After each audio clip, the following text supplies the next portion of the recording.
যাওয়ার সময় দেখি বেঁচে গো। এ ভাই কেউ মাহরুম হবো না ভাই। আসসালামু আলাইকুম ওয়া রাহমাতুল্লাহ। লাইভে আমি আজকে প্রথম সংযুক্ত হলাম। আমি মোহাম্মদ শরীফুল ইসলাম, তারাগঞ্জ থেকে। আমার এই লাইভে আমি আজকে যে মাহফিলে আসছি, কিশোরগঞ্জ দুরাকৃতি কারবালার ময়দান উচ্চগ্রাম সংলগ্ন উক্ত মাহফিল প্রধান মেহমান শায়েখ আবু তাহা আদনান, দ্বিতীয় মেহমান মুফতি এহতেশামউদ্দিন খান কাসেমি, তৃতীয় মেহমান বর্তমান যে আলোচনা করছেন, কালেকশন করতেছেন মুফতি আব্দুস সালাম বেলালী। প্রত্যেকের নেক উদ্দেশ্যগুলোকে পূরণ করে দেন, বলে বলে জোরে বলি আমি। ভাই কেউ মাহরুম হবো না। মেহমান অলরেডি চলে আসছে, শুধুমাত্র মঞ্চে আসার অপেক্ষায়। কাজেই আমরা এখনো যারা দেইনি বা দেয়ার বাকি রয়ে গেছি, আমরা এখন পর্যন্ত দিতে পারবো 1 পিস করে টিন, 1 ব্যাগ করে সিমেন্ট, কিংবা 200, 400, 500, 1000 করে ইট যদি আমরা কেউ দিতে চাই সেটাও দিতে পারবো, সামর্থ্যের উপরে। কেউ মাহরুম হবো না। মেহমান আসবেন নিয়ে আসুন, আর চলা যাবে না।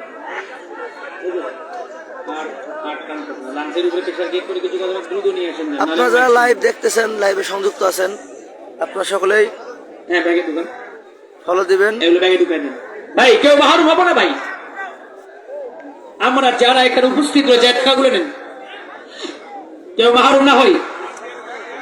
মা বোনদের দৃষ্টি আকর্ষণ করছি, মা বোনে না, আপনারা সামর্থ্য অনুযায়ী যার কাছে যা আছে, নাকফুল, কানের দুল, হাতের রুলি, বালা যা আছে খুলে ছেড়ে দিয়ে দেন। আল্লাহ বারাকা দান করবে, আল্লাহ বারাকা দান করবে। রশিদা বেগম, রশিদা বেগম তোমার বান্দে 1000 টাকা। আয় আল্লাহ তুমি কবুল মঞ্জুর করে নাও, জানে মানে বরকত দিয়া দাও আল্লাহ। যে উদ্দেশ্যে দান করেছে উদ্দেশ্যটি পূরণ করে দাও, জোর আওয়াজে বলি আমি। মাঠ কানায় কানায় ভরপুর হয়ে গেছে। এই ময়দানে লক্ষ লক্ষ টাকা এই প্রতিষ্ঠানের জন্য তাহসিল হওয়া দরকার। কাজেই আমরা যার কাছে যা আছে, যে যেভাবে পারি পকেটে হাত ঢুকাই দিই, পকেট থেকে হাত বের করে ব্যাগে ছেড়ে দেই। এই টাকাটা নেই। মাশাআল্লাহ, জাযাকাল্লাহ ইয়া রাব্বাল আলামিন। টাকায় দেখো গো মাওলা, দারুস সুন্নাহ কওমি বালিকা মাদ্রাসা, মাওলাই কারীম এই মাদ্রাসার জন্য তোমার বান্দার বান্দিরা মুষ্টি ভরে যে দানগুলো করে গেল, আয় আল্লাহ এ দান তো কখনো আগুনে পুড়বে না, এ দান কখনো পানিতে ডুববে না, এ দান তো প্রত্যেকের কাল কিয়ামতের দিন নাজাতের ওসিলা হয়ে দাঁড়াবে। লিল্লাহে তাকবীর, লিল্লাহে তাকবীর, লিল্লাহে তাকবীর। প্রধান মেহমানের আগমন, প্রধান মেহমানের আগমন।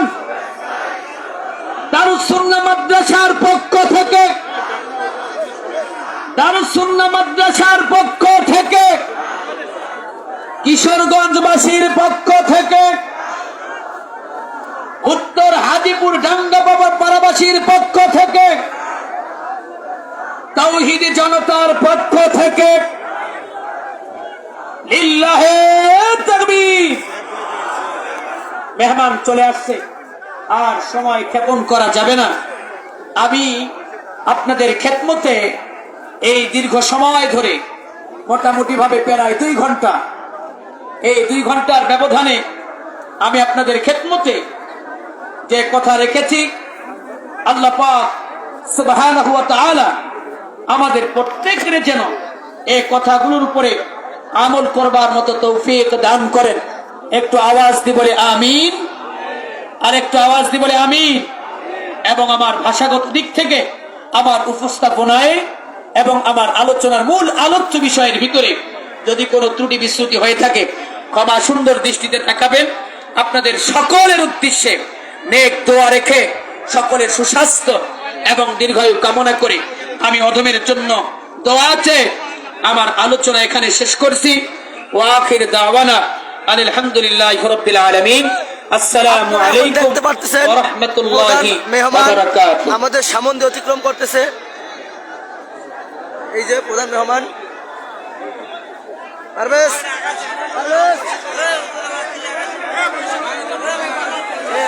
বসেন বসেন এখানে বসেন।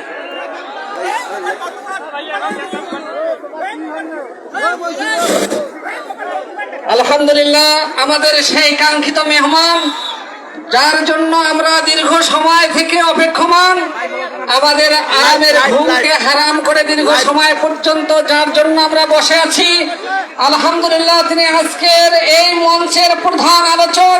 তিনি আমাদের মাঝে উপস্থিত হয়েছেন এবং এক্ষুনি আলোচনা শুরু করবেন। প্রধান আলোচক হিসাবে যিনি আলোচক আছেন জনাব আবু তোহা মোহাম্মদ আদনান, দাঈ ইসলামিক মোটিভেশনাল স্পিকার। হুজুরকে তেনার মহামূল্যবান বক্তব্য পেশ করার জন্য ইন্তেজামিয়া কমিটির পক্ষ থেকে বিনীত অনুরোধ করছি। আমরা মাহফিলের সৌন্দর্য রক্ষার্থে সকলেই বসে পড়ি আর মোবাইলগুলো বন্ধ করি, আর ওদের নির্দিষ্ট যে সমস্ত ক্যামেরা আছে এই ক্যামেরা বাদে বাকি ক্যামেরাগুলো আমরা নামায় ফেলি। যদি আপনারা নিজে নিজে নামায় না ফেলেন তাহলে কিন্তু আমাদের স্বেচ্ছাসেবকরা নামায় দিবে। এই জন্য আপনাদেরকে অনুরোধ করছি বাকি ক্যামেরাগুলো বন্ধ করেন, আর মোবাইলে ছবি তোলা একদম নিষেধ। আপনারা মেহেরবানি করে কেউ করবেন না, ছবি তুলবেন না ইনশাআল্লাহ।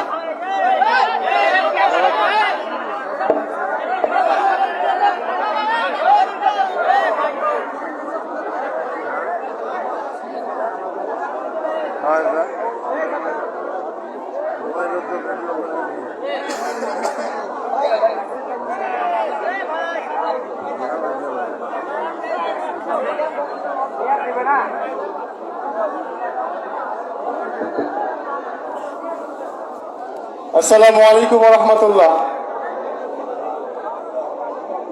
সম্মানিত দিনী ভাইয়েরা, ওস্তাদ গতানুগতিক ধারার মাহফিল করেন না, কিন্তু আজকে একটা মিস ইনফরমেশনের কারণে উনি আসছেন এখানে আপনাদের সামনে উপস্থিত হয়েছেন। ওস্তাদের কিছু নির্দেশনা আছে, নীতিমালা আছে যে প্রোগ্রাম চলাকালীন অবস্থায় কেউ ফোন বের করতে পারবে না। আপনারা যদি ফোন বের করেন ওস্তাদ আলোচনা চালাতে পারবে না। ফোন, সেলফি, ভিডিও এগুলো সম্পূর্ণভাবে নিষেধ। মানে এই মাহফিলের জন্য বর্তমানে এটা হারাম। কেউ ফোন বের করবেন না, অনুরোধ লাগে। আমলের নিয়তে সবাই আলোচনা শুরু হবে ইনশাআল্লাহ। খুব মনোযোগ দিয়ে খুব সংক্ষিপ্ত আলোচনা করবেন, টু দা পয়েন্ট কথা বলবেন। আপনারা এদিক সেদিক করবেন না। Phone, selfie, video, live stop. এই যে ভাই একবারে স্টপ। হ্যাঁ, কেউ ফোন বের করবেন না। আমলের নিয়তে শুনি, কোনো গ্যাঞ্জাম করবো না, কথা বলবো না। আমার কথা মনে হয় বুঝাতে পারিনি আপনাদেরকে। আপনারা যদি এরকম বের করেন ওস্তাদ আরো আলোচনা সংক্ষিপ্ত করবেন। উনি শারীরিকভাবে অসুস্থ, টু দা পয়েন্ট কথা বলবেন, একটু শৃঙ্খলার সহিত থাকবেন। আসসালামু আলাইকুম ওয়া রাহমাতুল্লাহ।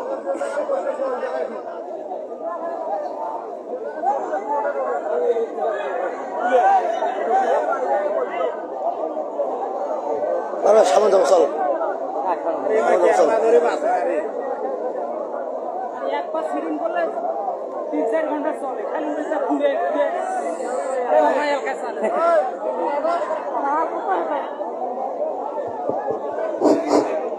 ক্যামেরা অফিসিয়াল ক্যামেরা ছাড়া কোনো ক্যামেরা অ্যালাউ নাই। একমাত্র অফিসিয়াল ক্যামেরা ছাড়া কোনো ক্যামেরা অ্যালাউ হবে না, কোনো কথা বলা যাবে না। অফিসিয়াল ক্যামেরা ছাড়া কোনো ক্যামেরা অ্যালাউ নাই, এটা ওস্তাদের পারমিশন। আউযু বিল্লাহি মিনাশ শাইতানির রাজিম। বিসমিল্লাহির রহমানির রহিম।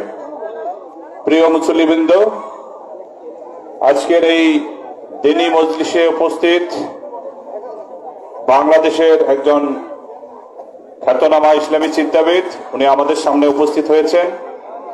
আপনাদের সামনে কিছু ইসলামিক চিন্তাধারা আপনাদের সাথে শেয়ার করবেন। এইটুকু শোনার জন্য আমাদের পক্ষ থেকে যে ধরনের আচরণ প্রত্যাশা করা হয় আপনারা সেই আচরণটুকু করবেন এবং আমাদের সম্মান, এই এলাকার সম্মান আপনারা বজায় রাখবেন।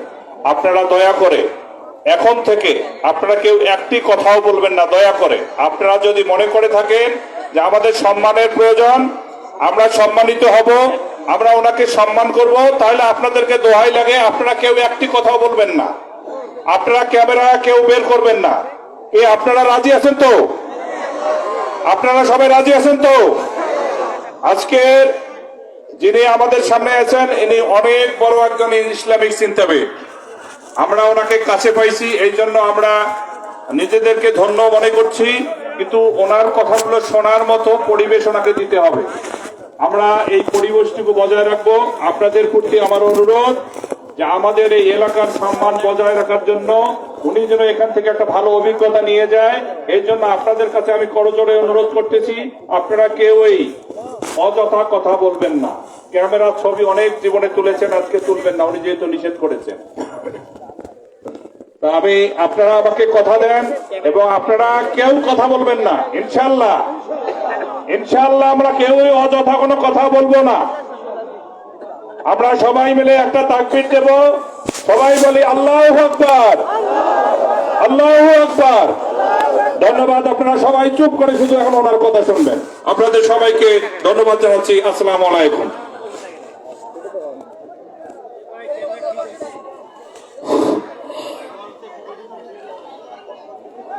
ভাই আমরা একবারে খামোশ হয়ে যাই, একটু মেহরবানি করে খামোশ হয়ে যাই, একবারে চুপ হয়ে যায় ভাই, একবারে চুপ হয়ে যায়, একদম চুপ। ভাই আওয়াজ আসতেছে আবার এদিক থেকে, দেখি কোন দিকে আওয়াজ কম, দেখি এই যে ওইদিকে আওয়াজ আসতেছে ভাই। আলহামদুলিল্লাহ, আমাদের সম্মানিত মেহমান আমাদের মাঝে উপস্থিত হয়েছেন। আমাদের এই ফোরকানিয়া মাদ্রাসা কিশোরগঞ্জের উদ্যোগে সম্মানিত আমাদের মেহমান জনাব আবু তাহা মোহাম্মদ আদনান সাহেব, তিনি আলহামদুলিল্লাহ আসলে এটা একটা দিনী মাদ্রাসা হিসাবে তিনি আমাদের বিশেষ অনুরোধে এই প্রোগ্রামটা তিনি নিয়েছেন। এই মনে করে আপনারা আরো 50 জন এসেছেন তেনার প্রোগ্রাম নেওয়ার জন্য। অলরেডি আমার কাছে লিস্টও এসেছে, ফোনও এসেছে। আপনাদেরকে অনুরোধ করব, মেহমানকে আপনারা কোনো প্রকারে ডিস্টার্ব দিবেন না। ওনার অ্যাসিস্ট্যান্ট আমাদের মুজাহিদ ভাই আছে, তার সাথে আপনারা পরবর্তীতে যোগাযোগ করার আপনারা সুযোগ করবেন। যদি উনি মুনাসিব মনে করে কোথাও, তাহলে উনি দিবেন। উনি মাহফিল মোটেও করতেছেন না, খুব কম করতেছেন, এই জন্য কেউ ওনাকে ডিস্টার্ব দেবেন না, এটা আপনাদের কাছে আমার অনুরোধ। আরেকটা বিষয় হচ্ছে, আমাদের অত্র এলাকার মুরব্বীগণ যারা এই মাহফিলের জন্য মাশাআল্লাহ দীর্ঘ সময় মেহনত করেছেন, আমাদের অত্র মাদ্রাসার সভাপতি মোহাম্মদ মোহাসেন আলী, নায়েব আলী, রৌফুল ইসলাম, মঞ্জের আলী, আব্দুর রশিদ, লাল মিয়া, রফিকুল, আতিয়া রহমান, সাইফুল যিনি জমি দান করেছেন, আব্দুল মজিদ সাহেব, আফতাবউদ্দিন এবং আব্দুল মজিদ, আফসার, নবীবর, নুরুজ্জামান, আশিয়ার রহমান, এছাড়াও আরো প্রায় 100 জন মুরব্বিয়ানে কেরাম, তারা এই মাহফিলটাকে পরিশ্রম করে মেহনত করে এই মাহফিল উপহার দিয়েছেন আপনাদেরকে। তাদের জন্য আমরা বিশেষ করে দোয়া করবো ইনশাআল্লাহ। এ পর্যায়ে সংক্ষেপে আপনাদের সম্মুখে আলোচনা নিয়ে আসছেন অতি সংক্ষেপে প্রধান অতিথি জনাব মোহাম্মদ দেলোয়ার হোসেন।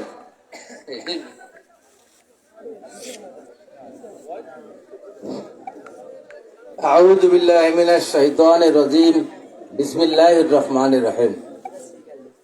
আজকের এই বাগেলি কারবালার মাঠ ফোরকানিয়া মাদ্রাসা আয়োজিত দিনী মজলিসে উপস্থিত সম্মানিত সভাপতি, মঞ্চে উপস্থিত ওলামা হযরতবৃন্দ, মঞ্চে উপস্থিত বাংলাদেশের খ্যাতিমান ইসলামী চিন্তাবিদ, প্রধান বক্তা এবং ইমানদার দিনদার মুমিন মুসলমান ভাইয়েরা, আপনাদের সকলের প্রতি আমার সালাম। আসসালামু আলাইকুম ওয়া রাহমাতুল্লাহ। আজকের এই দিনী মজলিসে যিনি আমাদের এই প্রধান বক্তা, উনি অত্যন্ত ইসলামী চিন্তাবিদ এবং বাংলাদেশের একজন সুনামধন্য মানুষ।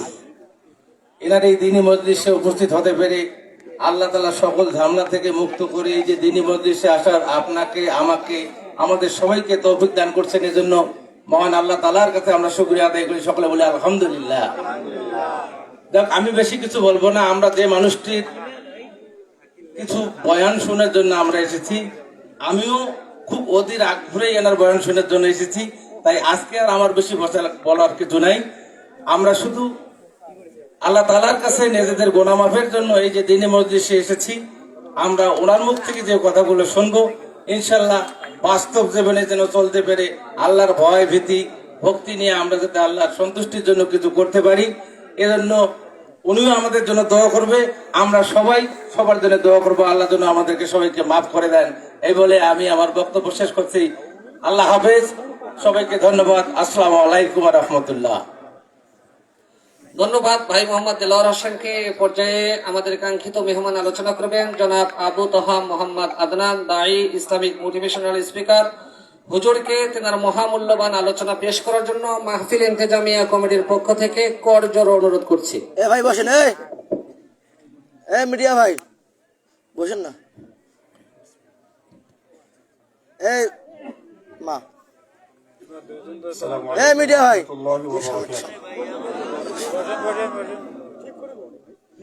কত ঠিক করা লাগে আমার স্বাধীন ঠিক করতে যাবে। ونعوذ بالله من شرور أنفسنا ومن سيئات أعمالنا আমার অস্ত্র من আছে يهده الله فلا مضل له ومن يضلل فلا هادي له নাসর বান্দা সারবানা। ونشهد أن لا إله إلا الله وحده لا لايف شريك سلسلة له لايف. ونشهد أن محمدا عبده ورسوله أما লাইভ بعد লাইভ فأعوذ بالله من الشيطان الرجيم بني بسم الله إسرائيل. الرحمن الرحيم وقال الله إيه भाई, إيه شو ده تعالى هني؟ في المجيد والفرقان الحميد يا أيها الذين آمنوا اتقوا الله وقولوا قولا سديدا يصلح لكم أعمالكم ويغفر لكم ذنوبكم ومن يطع الله ورسوله فقد فاز فوزا عظيما وقال رسول الله صلى الله عليه وسلم إن الله تعالى يرفع بهذا الكتاب أقواما ويضع به الآخرين رب اشرح لي صدري ويسر لي أمري واحلل عقدة من لساني يفقه قولي اللهم فقهنا في الدين وعلمنا التأويل اللهم اجعلنا منهم الذين آمنوا وعملوا الصالحات وتواصوا بالحق وتواصوا بالصبر أعوذ بكلمة الله التامات من شر ما خلق بسم الله الذي لا يضر مع اسمه شيء في الأرض ولا في السماء وهو السميع العليم আলহামদুলিল্লাহ, যাবতীয় প্রশংসা এবং গুণগান কৃতজ্ঞতা একমাত্র মহিয়ান ও গরিয়ান আল্লাহ রাব্বুল আলামিনের জন্য, যে আল্লাহ পাক আমাদেরকে আজকে এই দিনই মজলিসে বসার তৌফিক দান করেছেন। আলহামদুলিল্লাহ, যে আল্লাহ পাক আমাদেরকে মুসলিম পরিবারে জন্মগ্রহণ করার তৌফিক দিয়েছেন, নবী মুহাম্মদ সাল্লাল্লাহু আলাইহি ওয়াসাল্লামের উম্মত হওয়ার সৌভাগ্য দিয়েছেন, সে আল্লাহ পাকের দরবারে শুকরিয়া জ্ঞাপন করি, বলি আলহামদুলিল্লাহ। আরো বেশি নাকি পেতে চাই তাহলে বলি আলহামদুলিল্লাহ। اللهم لك الحمد حمدا كثيرا طيبا مباركا فيه ومبارك عليه। অগণিত অসংখ্য দরুদ এবং সালাত বর্ষিত হোক মহান আল্লাহ প্রেরিত সর্বশেষ নবী, চূড়ান্ত নবী, যার পরে আর কোনো নবী নেই, মানবতার মুক্তির দূত মুহাম্মদুর রাসূলুল্লাহ সাল্লাল্লাহু আলাইহি ওয়াসাল্লামের প্রতি আমরা একবার দরুদ পড়ি। আল্লাহুম্মা সাল্লি আলা মুহাম্মদ ওয়া আলা আলি মুহাম্মদ কামা সাল্লাইতা আলা ইব্রাহিম ওয়া আলা আলি ইব্রাহিম ইন্নাকা হামিদুম মাজিদ। اللهم بارك على محمد وعلى آل محمد كما باركت على إبراهيم وعلى آل إبراهيم إنك حميد مجيد। আপনারা কেমন আছেন সবাই?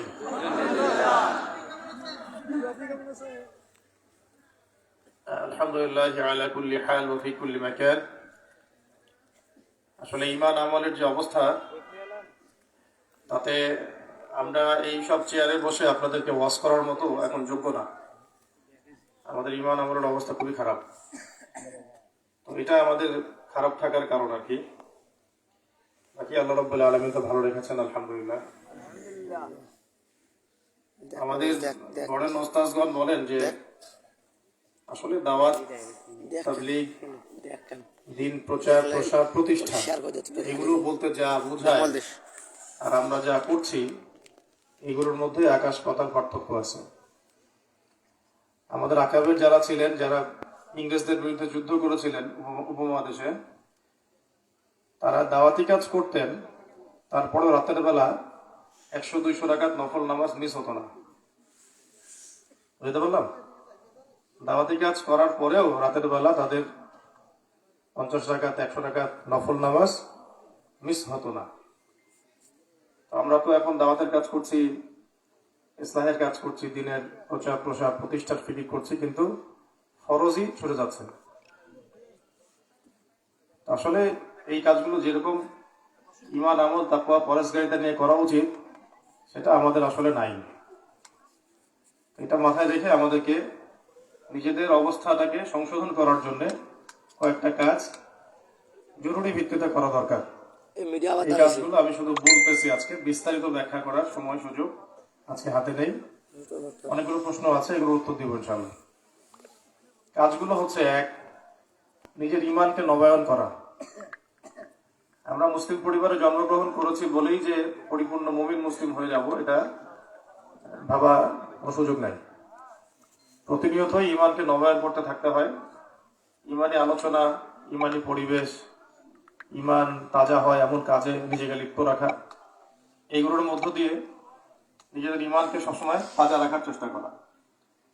এই জন্য সৎসঙ্গের সাথে থাকা, অসৎ সঙ্গ ত্যাগ করা, আল্লাহওয়ালা মানুষদের সাথে থাকা। যে মানুষগুলো দুনিয়াদার, দুনিয়া ছাড়া কিছুই বুঝে না, এই মানুষগুলোর সঙ্গ ত্যাগ করা। এবং ঈমান তাজা করার জন্য অন্যতম কাজ হলো দিনী ইলমের চর্চা করা। ইলমের চর্চা না করে শুধু একদিন মাহফিল শুনলে ঈমান তাজা হবে না। ইলমের চর্চার জন্য আপনাকে পড়াশোনা করতে হবে। পড়াশোনার মধ্যে প্রথম অন্তত পক্ষে কোরআনের তেলাওয়াতটা সহি করতে হবে। কোরআন তেলাওয়াত যার সহি না, তার এখন অন্য কিতাবের দিকেও অগ্রসর হওয়ার প্রয়োজন নাই। আগে আপনি কোরআন তেলাওয়াতটাকে সহি করবেন। বাংলাদেশে একটা আজব জায়গা, আজীব একটা অদ্ভুত জায়গা, যেখানে কোরআন তেলাওয়াত সহি না করেও মানুষ দায়ী হয়ে যাচ্ছে, আলেম হয়ে যাচ্ছে, বক্তা হয়ে যাচ্ছে। কিন্তু ইসলামের যে বুনিয়াদী মানদণ্ড, শরীয়ী যে উসুল আছে, এর মানদণ্ডে এসব টিকবে না। দিনের জন্য কিছু করতে হলে আগে ইলম অর্জন করতেই হবে। ইলম অর্জন করতে হলে আগে অবশ্যই কোরআন তেলাওয়াতটা সহি করতে হবে। এরপরে আসবে কোরআনের ভাষা শেখার বিষয়, আরবি নাহু সরফের বিষয়, হাদিস শেখা, সিরাত শেখা, ইসলামের ইতিহাস শেখা, আকীদা শেখা, উসুলগুলো শেখা, এগুলো অনেক পরের বিষয়। অন্তত পক্ষে আগে আপনাদের কোরআন তেলাওয়াতটা সহি করতে হবে। আজকের মাহফিলে যত কিছুই আলোচনা হয়েছে, এগুলো তো উপকারী নিশ্চয়ই। তবে এই কথাটা আজকে আলোচনা শেষে যেন আমরা ভুলে না যাই, আগামীকাল থেকে কোরআন তেলাওয়াত সহি করার জন্য নেমে যাবেন ইনশাআল্লাহ। রমজান আসতে এখনো 2 থেকে 3 মাস বাকি আছে। রমজান আসার আগেই যেন আমাদের কোরআন তেলাওয়াতটা সহি থাকে, যাতে করে রমজান মাসে আমরা পুরো কোরআন অন্তত একবার খতম দিতে পারি। করা যাবে ইনশাআল্লাহ? তো শক্তি দেখি না। প্রতিদিন অন্তত 1 পারা করে পড়লে 30 দিন 30 পারা শেষ। তো সেই পড়াটা তোকে শিখতে হবে। একই কথা বারবার বলতে আমিও একটু বিরক্ত হই, মাঝে মাঝে শ্রোতারাও বিরক্ত হয়। বিগত কয়েকটা সেমিনারে আমরা একটা বিষয়ে পরিসংখ্যান দেখিয়েছিলাম আমাদের টিচারদেরকে। টিচার বলতে বাংলাদেশের স্কুল, কলেজ, বিশ্ববিদ্যালয়ের শিক্ষকদেরকে নিয়ে যে সেমিনারগুলো হয়েছে, সেখানে আমরা প্রমাণ করে দেখিয়েছি যে বাংলাদেশের এই হাজার হাজার প্রাইমারি স্কুলের ছেলেরা কোরআন তেলাওয়াত করতে পারে না। প্রাইমারি স্কুলের শিক্ষকরা কোরআন তেলাওয়াত করতে পারে না। হাই স্কুলের ছেলেরা কোরআন তেলাওয়াত করতে পারে না। হাই স্কুলে যারা তাদেরকে পড়ায় তারাও কোরআন তেলাওয়াত করতে পারে না। এইভাবে করে অনার্স লেভেলে যান, মাস্টার্স লেভেলে যান, বিশ্ববিদ্যালয়ে যান, ইংলিশ মিডিয়াম প্রতিষ্ঠানগুলোতে যান, প্রাইভেট বিশ্ববিদ্যালয়ে যান, এভাবে শিক্ষা কমিশনে যান, শিক্ষা মন্ত্রণালয়ে যান। শিক্ষা মন্ত্রণালয় যারা পরিচালনা করে, সেই এমপি মন্ত্রীদেরকেও যদি আপনি বসান একটা জায়গায় এইভাবে এবং সবার তেলাওয়াতটা চেক করেন সহি আছে কিনা, দেখবেন 80% তেলাওয়াতই সহি। এটা যদি হয় মুসলিম প্রধান দেশের হালত, তারাই যদি একটা জাতির শিক্ষার দায়িত্ব নিয়ে ঘোরাফেরা করে, তাহলে আমরা কোথায় আছি এটা বোঝার তো অপেক্ষা রাখেন। এই মাদ্রাসাগুলো না থাকলে তো ইসলামের 12টা বাজাই দিতে পারে। ভাগ্য ভালো, আলহামদুলিল্লাহ, আল্লাহ পাক মসজিদ মাদ্রাসাগুলোকে বাংলাদেশে কবুল করেছেন। এই কারণে তাও আপনারা জেলার এই বিষয়গুলো পাচ্ছেন। না হলে রাষ্ট্রীয় যে সিস্টেম এর মধ্যে যদি একটা মাইনাস করে দেওয়া হয়েছে। এখন আমরা চাই পরিবর্তিত এই পরিস্থিতিতে একটা ইসলাম বান্ধব বাংলাদেশ গড়তে। এই জন্য প্রত্যেকটা ডিপার্টমেন্টকে আমাদেরকে আবার নতুন করে ভেবে সাজানো করতে হবে। এগুলো সবচেয়ে জরুরি হচ্ছে শিক্ষা সিস্টেম, অর্থনীতি, রাজনীতি, এগুলো জরুরি, অবশ্যই জরুরি। শিক্ষা যাদের মেরুদণ্ড, শিক্ষা যদি ঠিক না থাকে তাহলে বাকি বিষয়গুলো টিকবে না। অশিক্ষিত জাতি দিয়ে ইসলামী শরীয়ত কায়েম করা যাবে না। কোরআনবিহীন একটা প্রজন্ম দিয়ে ইসলামী খেলাফত কায়েম করা যাবে না। কোরআন তো সে পড়েই না, কোরআনের প্রতি মহব্বতই নাই, কোরআনের বিধান বাস্তবায়ন করার জন্য জীবন দিবে কিভাবে? এটা সম্ভব না। এগুলো রূপকথার জগতে বাস করে আমাদের কোনো ফায়দা নাই। মূল কথা হচ্ছে যে যা করে করুক, আমাদের তেলাওয়াতটা যেন সহি থাকে। দিনী ইলমের বুনিয়াদী শিক্ষা আমাদের সবাইকে অর্জন করতে হবে। আল্লাহ পাক সবাইকে মেহনত করার তৌফিক দান করেন। এটা আপনি স্থানীয়ভাবে মক্তবে করেন, মাদ্রাসায় করেন, বা আরো বিভিন্ন পদ্ধতি আছে, সেখানে শরীক হন। এটা আপনার নিজস্ব ফিকির। আমাদের কাজ হচ্ছে আপনাদেরকে ধরিয়ে দেওয়া বিষয়গুলো। তো এই ইসলাম এবং সংশোধন করতে গেলে আমাদেরকে প্রথম ইলমের চর্চা করতে হবে, কোরআনের সাথে সম্পর্ক রাখতে হবে। এবং আমি একটা জিনিস বলবো যে উলামায়ে কেরামদের সাথে তাআল্লুক রেখে চলতে হবে। একা একা বিচ্ছিন্ন জীবনযাপন করবেন না, বরেণ্য উলামায়ে কেরামদের সাথে তাআল্লুক রেখে, সম্পর্ক রেখে চলবেন। ইনশাআল্লাহ আপনার জীবনে বরকত তো হবেই, আপনার অনেক সমস্যার সমাধান হয়ে যাবে এবং অনেক চাপ হালকা হয়ে যাবে। ইনশাআল্লাহ তাদের দোয়া পাওয়া যাবে, তাদের মাশওয়ারা পাবেন। এটাই সুন্নত পদ্ধতি, মুনাসিব তরিকা, এটাই সবচেয়ে গ্রহণযোগ্য পদ্ধতি এবং সালফে সালেহিনদের আদর্শ মানহাজ, যে তারা উলামায়ে কেরামদের সাথে তাআল্লুক রেখে চলতেন, একা একা চলাফেরা করতেন না। আমাদের তরুণ সমাজের একটা সমস্যা হচ্ছে যে কিছু পড়াশোনা করার পরেই নিজেকে অনেকে বড় দায়ী, বড় মুফতি, বড় সেলিব্রিটি মনে করা শুরু করেন এবং উলামায়ে কেরামদের সাথে তাআল্লুক না রেখে একা একাই দিনের কাজ করার চেষ্টা করেন। এতে আপনি দিনের উপকার করতে গিয়ে ক্ষতিও করে ফেলতে পারেন। ঠিক আছে? যারা দীর্ঘ সময় ইলমের সাথে সম্পর্ক রেখেছেন, দেশের দাওয়াতের কাজ করেছেন, ইসলাম প্রতিষ্ঠায় কাজ করছেন, সেই উলামায়ে কেরামদের সাথে আমাদের যদি সম্পর্ক না থাকে তাহলে আপনি একা বিভ্রান্ত হতে সময় লাগবে না। আল্লাহ পাক আমাদেরকে কথাটা বোঝার তৌফিক দান করুন। এরপরে আমি বলবো যে সুন্নতি জিন্দেগি যাপন করা। আমাদের আসলে আমি নিজেও পারছি না, আমাদের পারতে হবে। আল্লাহ পাক যেন আমাকে আপনাদের সবাইকে পারার তৌফিক দান করেন। সুন্নতি জিন্দেগিটা খুব জরুরি। প্রত্যেকটা কাজের সুন্নত খুঁজে বের করে আমল করা জরুরি। এখানে আমরা বসে আছি, এখানে নিজের ইচ্ছা মতো বসা যাবে না। এখানে বসারও সুন্নত তরিকা আছে। বসা অবস্থায় জিকির করবেন, দোয়া করবেন, হয়তো কোনো কথা বলা যাবে না, কাউকে কষ্ট দেওয়া যাবে না। এটা হচ্ছে দিনই মজলিসে বসার সুন্নত তরিকা। এটা তো আমার বাসার ড্রয়িং রুম না, যা ইচ্ছা তাই করতে পারি। ঠিক আছে? মসজিদে বসার তরিকা আছে, আদব আছে। এমনকি ঘুম থেকে ওঠার পরে দোয়া আছে। কি দোয়া? আলহামদুলিল্লাহ আল্লাযী আহইয়ানা বা'দা মা আমাতানা ওয়া ইলাইহিন নুশুর। তারপরে কি? বাথরুমে যাওয়ার আগে দোয়া আছে, বাম পা দিয়ে ঢোকা, বিসমিল্লাহ আল্লাহুম্মা ইন্নী আউযু বিকা মিনাল খুবুসি ওয়াল খাবাইস। বের হওয়ার সময় একটা দোয়া আছে। মসজিদে যাবেন, মসজিদে ঢোকার একটা দোয়া আছে। আবার যে বাড়ি থেকে মসজিদে যাচ্ছেন, এই রাস্তাটুকু হেঁটে হেঁটে যাওয়ারও দোয়া আছে। ওই রাস্তাটা হেঁটে হেঁটে যাওয়ারও দোয়া আছে। আল্লাহুম্মা ইজআল ফি কলবি নূর ওয়া ফি লিসানি নূর, এই দোয়াটা বড় একটা। তো মসজিদের থেকে বের হওয়ার দোয়া আছে। আপনি পোশাক পরিধান করছেন, কাপড় পরার দোয়া আছে, তাই না? তারপরে বাসায় ঢুকলেন, বাসায় ঢোকার দোয়া আছে। বাসা থেকে বের হলেন, বের হওয়ার দোয়া আছে। প্রত্যেকটা কাজের কি আছে? মুনাসিব সুন্নত তরিকা আছে। এই তরিকাগুলো আমলে নিয়ে আসা, তাহলে দেখা যাবে ইনশাআল্লাহ নিজেদের ইসলাম হবে, সংশোধন হবে এবং আমাদের দ্বারা ইনশাআল্লাহ দিনের কোনো খেদমত হবে না। প্রথমে যেটা বললাম যে আমরা আসলে পারছি না, হচ্ছে না, কারণ হচ্ছে এইগুলো যে আমাদের মধ্যে সবকিছু আসছে না। আর ইলম ঠিক থাকলে আমলে ঘাটতি, আমল ঠিক থাকলে উলামায়ে কেরামদের সাথে তাআল্লুক নাই, আবার সব ঠিক আছে, সুন্নতি জীবনযাপন নাই। আবার এটাও ধরেন আছে কিন্তু ধারাবাহিকতা নাই, একদিন হচ্ছে একদিন হচ্ছে না। এইগুলো সব সংশোধন করলে পরে আশা করা যায় ইনশাআল্লাহ একদিন না একদিন আমাদের দ্বারা বাংলার জমিনে দিন কায়েম হবে ইনশাআল্লাহ। আমাদের কাজ হচ্ছে নিজের আত্মসমালোচনা করা এবং সমস্যাগুলোকে সমাধান করার ফিকির করা। এর পাশাপাশি খুব করে চেষ্টা করতে হবে, আল্লাহ পাক আমাকে তৌফিক দেন, আপনাদের সবাইকে তৌফিক দেন, গুনাহমুক্ত জীবনযাপন করার চেষ্টা করা, গুনাহ থেকে বেঁচে থাকার চেষ্টা করা, গুনাহ হয়ে গেলে হতাশ না হওয়া এবং তওবা করে ফিরে এসে আল্লাহর কাছে আত্মসমর্পণ করা, ক্ষমা চাওয়া। কারণ গুনাহ হবেই, চলতে ফিরতে গুনাহ হতেই থাকবে, আমরা কেউ ফেরেশতা না। গুনাহ হয়ে গেলেই আবার ওযু করে এসে 2 রাকাত নামাজ পড়ে ইস্তেগফার করে আবার চলতে হবে, শয়তানকে বিজয়ী হতে না দেওয়া। তো আল্লাহ পাক আমাদের সবাইকে পাপমুক্ত জিন্দেগি যাপনের তৌফিক দান করেন। এর পাশাপাশি আমি খুব গুরুত্বের সাথে একটা কথা বলতে চাই যে রিজিকটা যেন হালাল হয়, কোন অবস্থাতেই যেন হারাম রিজিকে নিজেকে সম্পৃক্ত না করা। যেমন জুয়া, মদ, তামাকের ব্যবসা, তারপরে সুদ। সুদ তো আমাদের দেশে ফরজ হয়ে গেছে আর কি। হ্যাঁ, এটা তো সারা সারা বিশ্বে এখন ফরজ হয়ে গেছে। যেটা আল্লাহ পাক হারাম করেছেন, আল্লাহর সাথে যুদ্ধ ঘোষণার কথা বলেছেন, ওইটা মানুষ খাচ্ছে, কিছু মনে করে না। তো হারাম রিজিক ভক্ষণ করার পরে সেই রিজিক দিয়ে ইবাদত করলে ইবাদত কবুল হবে না। এই জিনিসটা জেহেনের মধ্যে বসায় নাও, রিজিক হালাল না হলে ইবাদত কবুল হবে না।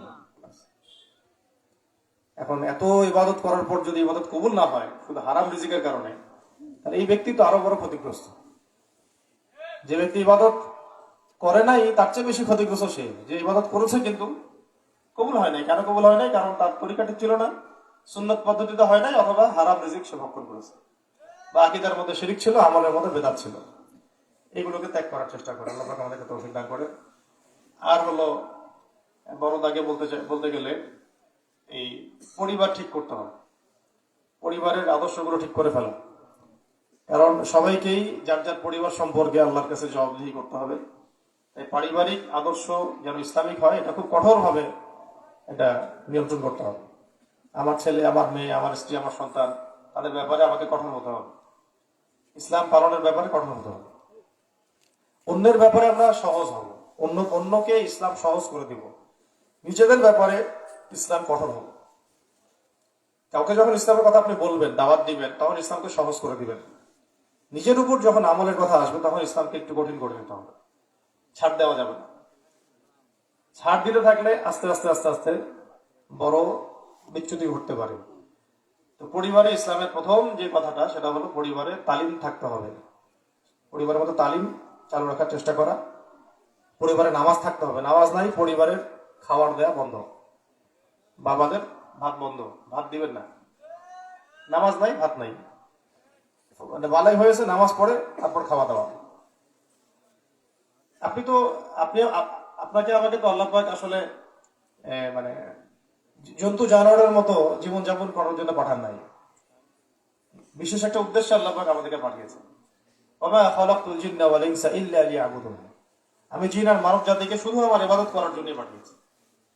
এই যদি হয় এই দুনিয়াতে আসার উদ্দেশ্য, তাহলে আমার পরিবার গরু ছাগলের মতো চলবে, কে কোথায় যাবে আসবে, ঘুরবে ফিরবে, খাবে দাবে, নামাজ কালাম নাই, তেলাওয়াত নাই, দিনের কোনো ফিকির নাই। এই পরিবারটা তো পাশবিক, পশুদের মতো পরিবার। এই জন্য তো আল্লাহ পাক আমাদেরকে পাঠান নাই। আর পরিবারের ব্যাপারে উদাসীন হবেন না, কারণ আপনাকে আমাকে তো জিজ্ঞাসা করা হবে। একদম শক্তিশালী হাদিস আছে, সব দিক থেকে সনদ অনেক কঠিন সহিহ, যে কুল্লুকুম আলা কুল্লুকুম রাঈন, সাবধান, তোমরা প্রত্যেকেই দায়িত্বশীল। প্রত্যেকেই রাখাল, মানে এখানে দায়িত্বশীল। রাখাল মানে কি? এখানে দায়িত্বশীল। আলা কুল্লুকুম রাঈন ওয়া কুল্লুকুম মাসউলুন আন রাইয়াতিহি, এবং তোমাদের প্রত্যেককে যার যার অধীনস্থদের সম্পর্কে অবশ্যই জিজ্ঞাসিত হতে হবে। তাহলে এখানে পরিবার বর্গকে এভাবে ছেড়ে দেওয়ার সুযোগ নাই।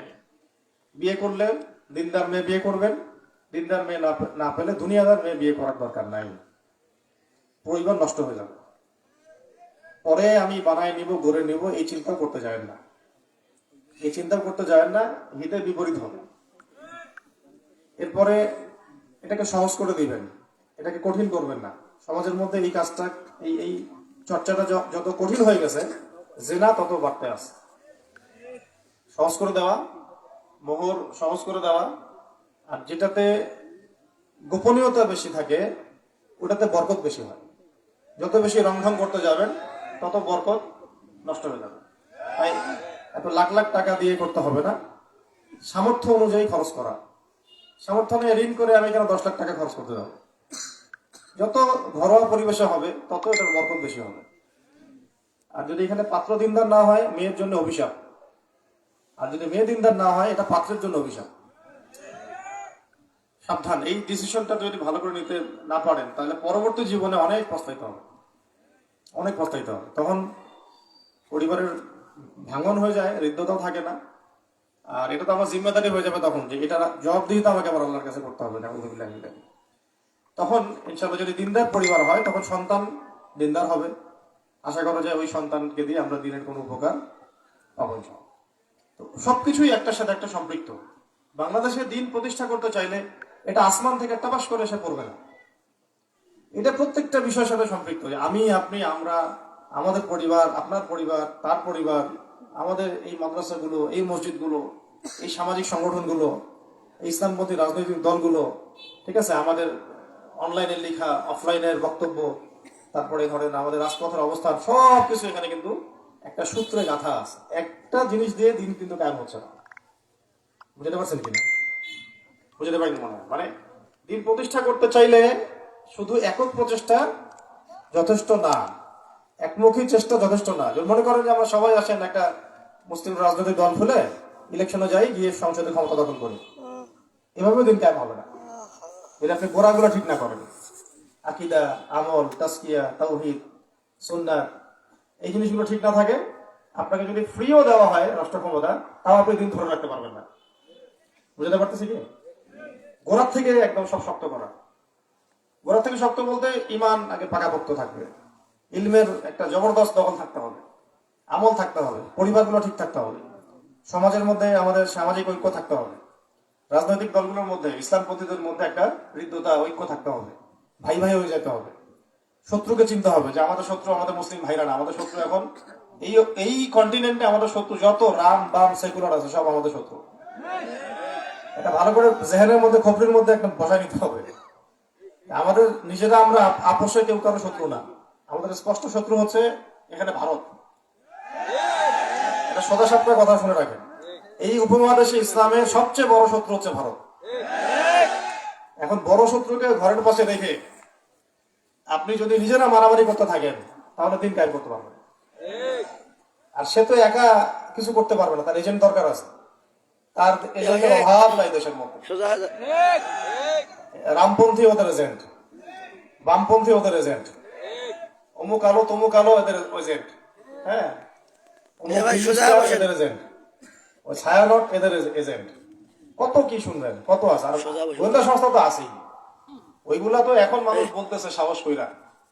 আজকে থেকে 5 বছর আগে যখন আমরা দু একটা শব্দ বলছিলাম, তখন আমরাও ছিলাম না, আমরাও গায়েব হয়ে গেছিলাম। এখন তো সবাই মুখ ফুটে বলার সাহস পায়, মাশাআল্লাহ। আবার অনেকে দেখে ফাঁকা ফিল্ডে গোলও দিচ্ছে। এখন সব ক্রেডিট উনি একাই নিচ্ছে যে আমি সব করলাম। আলেমরা কোথায় ছিল এতদিন? ভাবতে এরকম বিগত 15 বছরে ওলামা ইকরামদের উপরে যে নির্যাতন হয় সেটা আমরা জানি। এক একজনের রাতের বেলা যে কান্নার আওয়াজ আমাদের কাছে আসতো, শুনলে ভয় পেয়ে যাবেন আপনারা।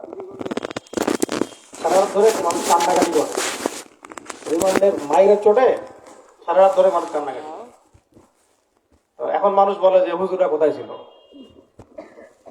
এটা শোনেন, এটা কোনো ব্যক্তিকেন্দ্রিক ক্রেডিট নেওয়ার জায়গা না। এখন বাংলাদেশের এখন এই অবস্থাটা আল্লাহর দেওয়া রহমত। হাজারো স্ত্রীর চোখের পানি এখানে আছে, হাজারো মায়ের চোখের পানি এখানে আছে, হাজারো বোনের কুরবানি আছে এখানে, শত শত হাজার হাজার ওলামায়ে কেরামের ত্যাগ আছে এখানে। বাংলাদেশের মানুষ তো আবেগী মানুষ। দেখা যায় যে কাশ্মীরের জন্য, ফিলিস্তিনের জন্য কান্নাকাটি করে। কাঁদবে, ভালো, ভালো, খারাপ কিছু না, কাঁদেন, কাঁদা ভালো। ঘরের পাশে যে হাজার হাজার, নিজের ঘরের মধ্যে হাজার হাজার লক্ষ লক্ষ আলেম যে নির্যাতিত, তখন তো কাঁদলেন না। এখন মায়া কান্না তো একদিকে দেখানো হবে না, আমার তো ঘর আগে। আল্লাহ পাক আমাকে বাংলাদেশে পাঠিয়েছেন দিন কায়েম করার, প্রতিষ্ঠা করার জন্য, প্রচার করার জন্য। কাশ্মীরের জন্য কানবো, উইঘুরের জন্য কানবো, ঠিক আছে, তারা আমাদের ভাই, নির্যাতিত হচ্ছে, আমাদের খারাপ লাগে, কলেজের মধ্যে রক্তক্ষরণ হয়, চোখ দিয়ে পানি ঝরে, ফিলিস্তিনের জন্য কান্না আসে, ঠিক আছে। তারপর ভাইয়ের জন্য তো কান্না আসে না। যে ভাইরা এখনো প্রত্যেকের ঘাড়ে 10টা-20টা করে মামলা চলে আছে, যত বড় বড় ওলামায়ে কেরাম আছেন বাংলাদেশের, 95%-এরই মামলা চলা আছে, 5টা 10টা 5টা 10টা। তো কই কোনোদিন তো তাদের জন্য কামলেন না। আবেগ, বাংলাদেশের মানুষের আবেগ, বাস্তবতাবাদী হন। বাস্তবতা হচ্ছে আমাকে আপনাকে এই দেশটা আবাদ করতে হবে। ওখানে আল্লাহ পাক হামাসকে রেখে দিচ্ছেন, যা করার করতেছে ওরাই। আমরা এখানে কাঁদি আর হাসি, ওর কাজ করবে ঠিক ইনশাআল্লাহ। এদিকে আল্লাহ পাক আমাদের তালেবানের ভাইদেরকে রাখছেন, আমরা এখানে কাঁদি আর হাসি, সে তার কাজ করবে ইনশাআল্লাহ। সে আপনাদের পরোয়া করতেছেন, আপনারা কাঁদেন না হাসেন। এরকম প্রত্যেকটা জায়গায় আল্লাহ পাক তার বান্দাদেরকে তৈরি করে দিবেন। ফিকির করেন যে বাংলাদেশে আমরা কি করব, এখানে আমরা কি করবো, এটা হচ্ছে আমাদের ফিকির। এখানে আমাদের চতুর্দিক থেকে আমরা শত্রু দিয়ে বেষ্টিত আছি, তার এজেন্ট গুলো দিয়ে ভর্তি। ভিতরে আমাদের মধ্যে অনৈক্য দেখা যাচ্ছে, অর্থনীতির মধ্যে হারাম।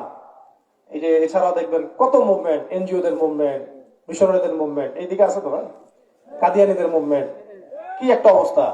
এখন আমাদের তো অনেক বেশি দায়িত্ব পড়ে গেছে। এই দায়িত্ব পালন করতে হলে আমাদের সামাজিক সংহতি, ঐক্য ধরে রাখতে হবে। ওলামা কেরামের সহবত লাগবে, পরামর্শ লাগবে, রাজনৈতিক ঐক্য লাগবে। এই যে এখন আপনারা দল দল ভাগ করে যে অলরেডি কাদা ছড়াছড়ি শুরু করে দিয়েছেন, এটা ঠিক হচ্ছে না। একসাথে বসা দরকার, আপোষের বিষয়গুলো মিটিয়ে ফেলা দরকার। অন্তত উম্মার স্বার্থে এখন নিজেদের মধ্যে যদি কোনো ইখতিলাফ থাকেও এটাকে ভুলে যাওয়া লাগবে। এখন এসব দেখার সময় নেই। এখন মূল শত্রুদেরকে চিহ্নিত করতে হবে এবং তাদের বিরুদ্ধে আমাদের সব ধরনের অবস্থান থাকতে হবে। এটা খোলামেলা কথা বলে যেভাবে গেরুয়া পতাকা উঠতেছে বাংলাদেশে, কালকে যদি আল্লাহ না করুক ওরা ইচ্ছাকৃত ভাবে, পরিকল্পিত ভাবে যদি কোনো দাঙ্গা হাঙ্গামা লাগায়, সেখানে আমাদের প্রস্তুতি কি, আত্মরক্ষার প্রস্তুতি কি? আমি আপনাদেরকে কোনো আক্রমণাত্মক কিছু করতে বলতেছি না। আমি বলতেছি যদি কোনো সমস্যার সৃষ্টি হয় এই কন্টিনেন্টে, তাহলে আমাদের কোনো প্রস্তুতি আছে কিনা।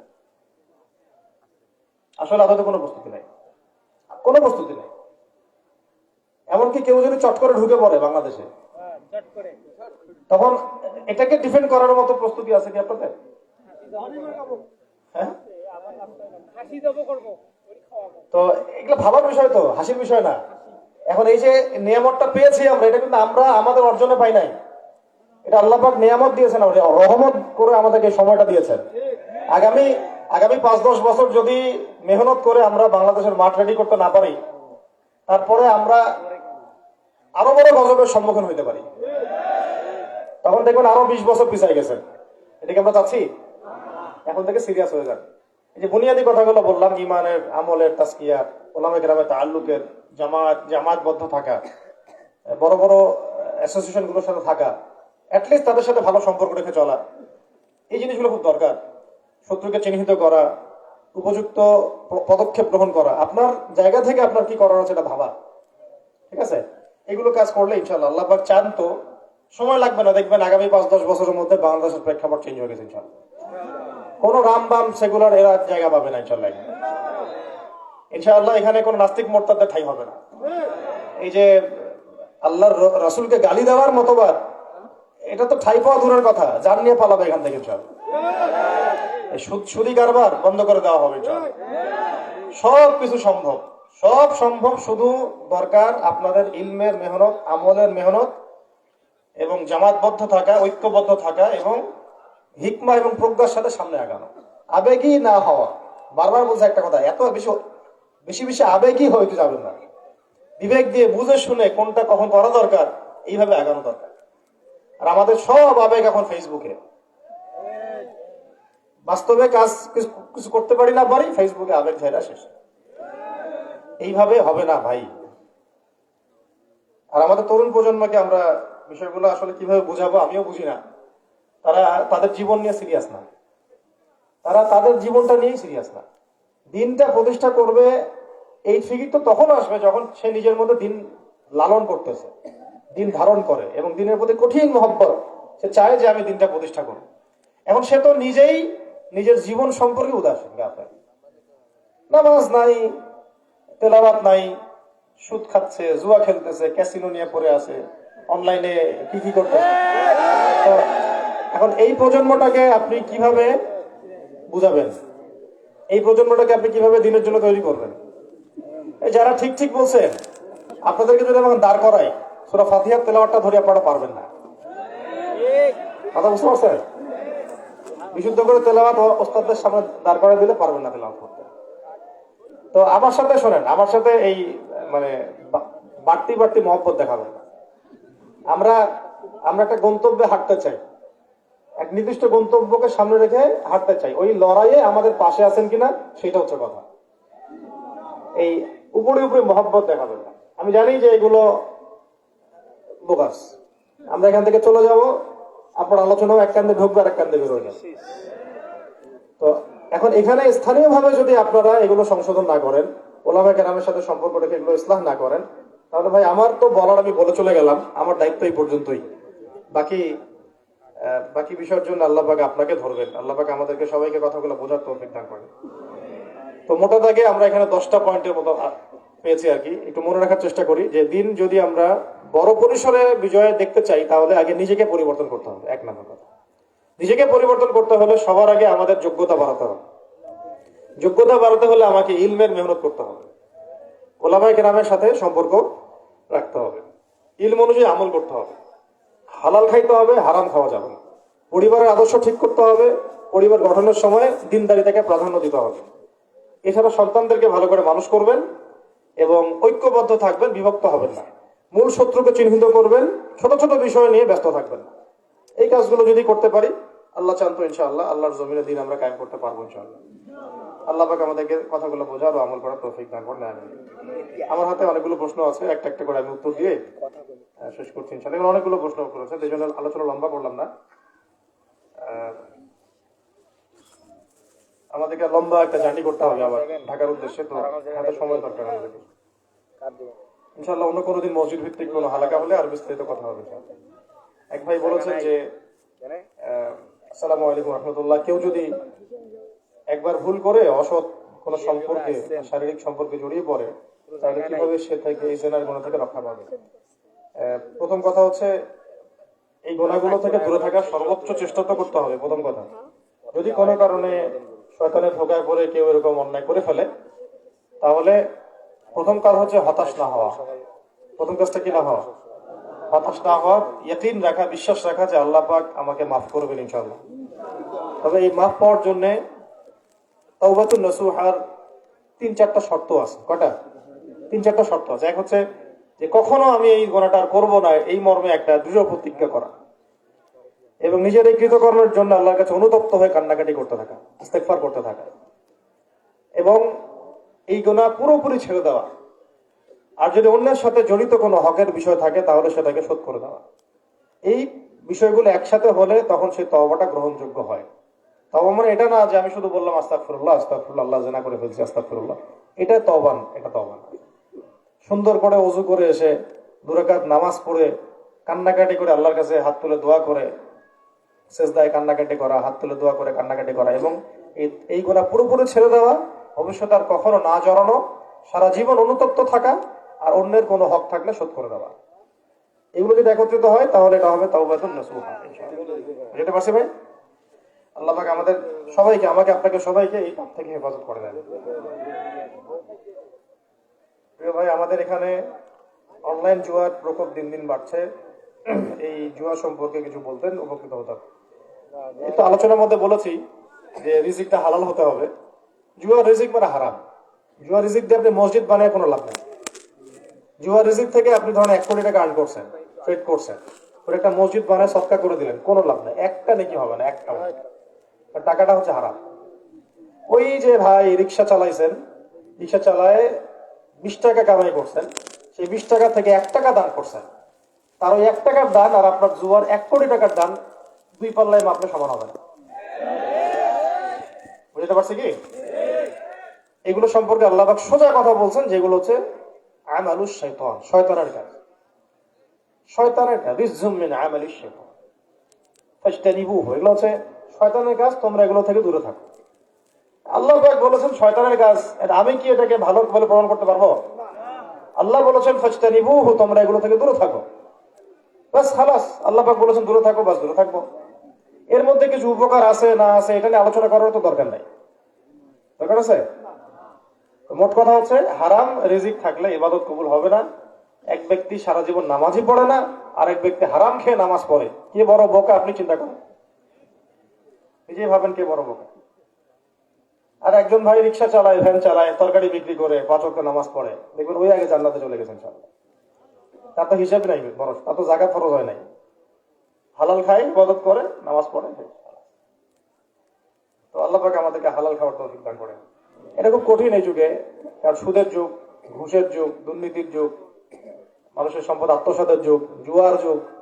হালাল খাওয়াটা খুব কঠিন, কিন্তু আল্লাহ যাকে তৌফিক দিবেন তার জন্য সহজ। একটা দোয়া করা যায়, এই দোয়াটা শিখে নেবেন। আল্লাহুম্মা ইকফিনি বিহালালিকা আন হারামিকা ওয়া আগনিনি বিফদলিকা আম্মান সিওয়াক। এই দোয়াটা করলে হালাল রিজিক পাওয়া যাবে ইনশাআল্লাহ। কি বললাম? আল্লাহুম্মা ইকফিনি বিহালালিকা আন হারামিকা ওয়া আগনিনি বিফদলিকা আম্মান সিওয়াক। এই দোয়াটা করবেন ইনশাআল্লাহ। নামাজ রোজা ঘড়ি পাঞ্জাবি সবাই আছে, কিন্তু পড়েন। হ্যাঁ, আল্লাহুম্মা, হে আল্লাহ, ইকফিনি, আমার জন্য যথেষ্ট করে দেন। আল্লাহুম্মা ইকফিনি বিহালালিকা, আপনার হালাল গুলো, আন হারামিক, আপনার হারাম থেকে, মানে আপনার হারাম থেকে হালাল দিয়ে আমার জন্য যথেষ্ট করে দেন রিজিক। ওয়া আগনিনি, এবং আমাকে ধনী করে দেন বা প্রাচুর্যমণ্ডিত করে দেন, বিফদলিকা, আপনার অনুগ্রহ দ্বারা, আম্মান সিওয়াক, আপনি ছাড়া বাকি সবকিছু থেকে। চমৎকার না ধর? আল্লাহ আপনার হালাল গুলো দিয়ে আমাকে হারাম থেকে বাঁচায় দেন, মানে হালাল যথেষ্ট করে দেন, হারামে যেন আমাকে যেতেই না হয়, এবং আপনার পক্ষ থেকে অনুগ্রহ দিয়ে আমাকে প্রাচুর্যমণ্ডিত করে দেন, এবং আপনি ছাড়া বাকি সবকিছু থেকে আমাকে অমুখাপেক্ষী করে দেন। কত চমৎকার! আসলে বাংলা অনুবাদ করলে অনেক লম্বা কথা বলতে হয়, না আরবি দিয়ে খুব সহজে বলা যায়। আল্লাহুম্মা ইকফিনি বিহালালিকা আন হারামিকা ওয়া আগনিনি বিফদলিকা আম্মান সিওয়াক। নামাজ রোজা পাঞ্জাবি সবাই পড়ে, কিন্তু জমির উপর লোভ বেশি। এই মানে জমি ইবাদত কবুল হতে পারে, কিন্তু মানুষের জমি আত্মসাৎ করার জন্য কি পরিণতি হবে সেটা আগে শুনেন, তারপরে বুঝবেন ইবাদত করে। একটা হাদিস খালি বলতে চাই, মনোযোগ ধরে রাখেন। আমরা কিন্তু দিনই হালাকায় বসে আছি, এটা কোনো এই রাজনৈতিক মঞ্চ না। এখানে নিজের মন মতো কথা বলা যাবে না, কাজ করা যাবে না। নবী করিম সাল্লাল্লাহু আলাইহি ওয়াসাল্লাম একদিন সাহাবীদেরকে বললেন যে, তোমরা কি জানো সবচেয়ে দরিদ্র মিসকিন কারা? সাহাবীরা বললেন, আমরা তো মনে করি যাদের কাছে অর্থ সম্পদ নাই, দিনার দিরহাম নাই, তারাই মিসকিন। নবীজি বললেন যে, বরং সবচেয়ে বড় মিসকিন সে ব্যক্তি যে কিয়ামতের দিন বহুত আমলের নেকি নিয়ে উঠবে, নামাজের নেকি, রোজার নেকি, হজের নেকি, যাকাতের নেকি, ইবাদতের নেকি, প্রচুর নেকি, কিন্তু সে কাউকে গালি দিয়েছে, কারো হক নষ্ট করেছে, কারো যে সম্পদ আত্মসাৎ করেছে, ঠিক আছে, কাউকে অন্যায়ভাবে মেরেছে, কারো উপর জুলুম করেছে। এই পাওনাদার গুলো তার সামনে দাঁড়িয়ে থাকবে। ওই দিন তো আর শোধ করার কোনো সুযোগ আছে? সুযোগ আছে? আল্লাহ পাক বলবেন, এই ব্যক্তির নেকি থেকে পাওনাদারদেরকে নেকি দিয়ে দাও। মানে এই যে নামাজের রোজা, হজের নেকি, নামাজের নেকি, তাই না, নামাজের নেকি, হজের নেকি, যাকাতের নেকি, এগুলো থেকে নেকি নিয়ে নিয়ে ওই ব্যক্তিদেরকে দেওয়া হবে। নেকি দিতে দিতে যদি শেষ হয়ে যায়, সেক্ষেত্রে আল্লাহ রাব্বুল আলামিন ওই ব্যক্তিদের গুনাহ এই ব্যক্তির আমল নামে চাপিয়ে দিবেন, দিয়ে এই ব্যক্তি যাবে জাহান্নামে, দেখা যাবে তারাই চলে গেছে জান্নাতে। এখন আপনারাই ভাবেন যে ইবাদত করে মানুষের জমি আত্মসাৎ করলে কি হইতে পারে? এটা মানুষের সাথে জড়িত পাপ, শোধ না করা পর্যন্ত মাফ হবে না। এটা ভালো করে মাথায় ঢুকাই নেবেন। মানুষের সাথে জড়িত পাপ, মানুষের সাথে জড়িত পাপ, মানুষের সাথেই মিউচুয়াল করতে হবে, মাফ চাইতে হবে। গালি আমাকে দিয়েছেন আর মাফ চাচ্ছেন আল্লাহর কাছে, টাকা আমার কাছ থেকে নিয়েছেন, শোধ করেন নাই, মাফ আল্লাহর কাছে যাচ্ছেন। আমার জমি 1 শতক মেরে খাইলেন, মাফ চাচ্ছেন কাবা ঘরে গিয়ে, আল্লাহ পাক ক্ষমা করে দিলেও এই যে ঋণটা হাক্কুল ইবাদ ঝুলে থাকবে, এটা কি আমাদের মাঠে শোধ করতে হবে। এই জন্য এমনি তো আমল দুর্বল, আমল নাই, ইমান কম, ইমান দুর্বল, এখন যদি মানুষের সাথে জড়িত হকও আসে তো অবস্থা খারাপ। আল্লাহ পাক আমাদেরকে হাক্কুল ইবাদ থেকে হেফাজত করে না, আমি মানুষের হক নষ্ট করা থেকে হেফাজত করে না। একটা হাদিস তো আপনারা জানেনই, যে ব্যক্তি 1 বিঘত জমি, 1 বিঘত মানে এতটুকু জমি অন্যায়ভাবে আত্মসাৎ করবে, কিয়ামতের মাঠে তার গর্দানে 7 তবক জমিন পরা দেওয়া হবে। তবক মানে 7 পৃথিবীর সমান, 7টা পৃথিবীর সমান জমিন তার গলায় লটকায় দেওয়া হবে। আল্লাহ পাক আমাদেরকে হেফাজত করে নেবে। পারভেজ চল, ধর ধর ধর ধর। মাহফিল 2025 সালে মাহফিলে থাকতে পারবেন কিনা আসলে আসলে আমি আজকে এটাও জানি না যে এখানে মাহফিল আয়োজন হচ্ছে। এখানে আসার পরে আমি এটা দেখলাম যে এখানে মাহফিলের স্টাইলে করা হয়েছে। আমি জানতাম যে এটা মসজিদের মধ্যে প্রোগ্রাম। আউটডোর মাহফিলগুলো আমি কিছু সঙ্গত কারণে করছি না, খুবই কম, হয়তো মাসে একটা বা 2 মাসে একটা, 2টার বেশি, এরকম এর বেশি না। কারণ অনেকগুলো কারণ আছে, তার মধ্যে একটা কারণ হচ্ছে আমার নিজের ব্যক্তিগত পড়াশোনা। কারণ আমি এই সফর বেশি করলে পড়াশোনাতে ব্যাঘাত ঘটছে, এই কারণে সফর কমিয়ে দেওয়া হয়েছে। শারীরিক কিছু অসুস্থতাও আছে, আর মাহফিলের পরিবেশটাতে আমি নিজেকে খাপ খাওয়াতে পারছি না। এর চেয়ে মসজিদের পরিবেশটা আমার কাছে বেশি ভালো মনে হয়। মসজিদের ভিতরে সবাই সুন্দর মতো বসে একটা বিষয় আলোচনা করা যায়। এখন তো আপনারা চুপচাপ বসে আছেন, কিন্তু অনেক মাহফিলে এমন একটা অবস্থা হয় যে কথা বলার মতো পরিবেশ পাওয়া যায়, দার্সি পরিবেশ থাকে না। তো এই কারণে এগুলো কমিয়ে দেওয়া এবং আমাদের ওস্তাদদের কিছু পরামর্শ, এগুলো কিছু কমিয়ে দেওয়া। 25 সালে আল্লাহ চাইলে হয়তো কিছু মাহফিল হয়তো করা হবে, তবে এরকম সীমিত পরিসরে, বড় পরিসরে না। আর আইওয়াস শোডাউন, লোক দেখানো বিষয়, এজহার করা, এগুলো থেকে নিজেকে বাঁচাতে চাচ্ছি আর কি। আল্লাহ পাক আমাদেরকে হেফাজত করে নেন। মূল কথা হচ্ছে কাজ বেশি করেন, প্রচারটা কম করেন। কাজগুলো বেশি করেন, প্রচারটা কম করেন। আচ্ছা, আরেকটা প্রশ্ন আপনি করেছেন যে রংপুর শহরে আপনাদের শিক্ষা প্রজেক্ট সম্পর্কে জানতে চাই। বাচ্চাদের জন্য জেনারেল ছেলে এবং মেয়েদের জন্য আলাদা কোনো ব্যবস্থা আছে কিনা? সুন্দর প্রশ্ন, এটা আমাদের উত্তর দেওয়ার একটা সুযোগ সৃষ্টি হলো। রংপুর শহরে আমরা প্রতিষ্ঠা করেছি প্রথমত তহাজির নুরাইন ইসলামিক স্কুল। এই স্কুলটা ইংলিশ মিডিয়াম স্কুল না, ইংলিশ ভার্সন স্কুল। বাংলা, ইংরেজি, আরবি এই তিনটাকে সমন্বয় করে ত্রিভাষিক একটা স্কুল হচ্ছে তহাজির নুরাইন ইসলামিক স্কুল। এখানে ইংলিশ মিডিয়ামের কারিকুলাম চলে না, ইংলিশ ভার্সনের কারিকুলাম চলে এবং শিক্ষা বোর্ডের কারিকুলাম গুলো আছে। পাশাপাশি আমাদের আরবি স্বতন্ত্র কারিকুলাম এবং সিলেবাস আছে। এটা আমাদের বাচ্চাদের জন্য প্রজেক্ট। এখানে প্লে গ্রুপ থেকে নিয়ে আপাতত 5 পর্যন্ত প্রতিষ্ঠানটা করা হয়েছে এবং এখানে ছেলে মেয়ে উভয়ই পড়ছে। আমি বর্তমান লাইফে চলে যাইতেছি। আমি যতক্ষণ ছিলাম আপনাদের সঙ্গে, আপনারা ভালোভাবে থাকেন। আমরা গতবার একটা অভিজ্ঞতা বেশিক্ষণ থাকা সম্ভব না। এখনকার ক্লাস সবাই ধন্যবাদ। আসসালামু আলাইকুম।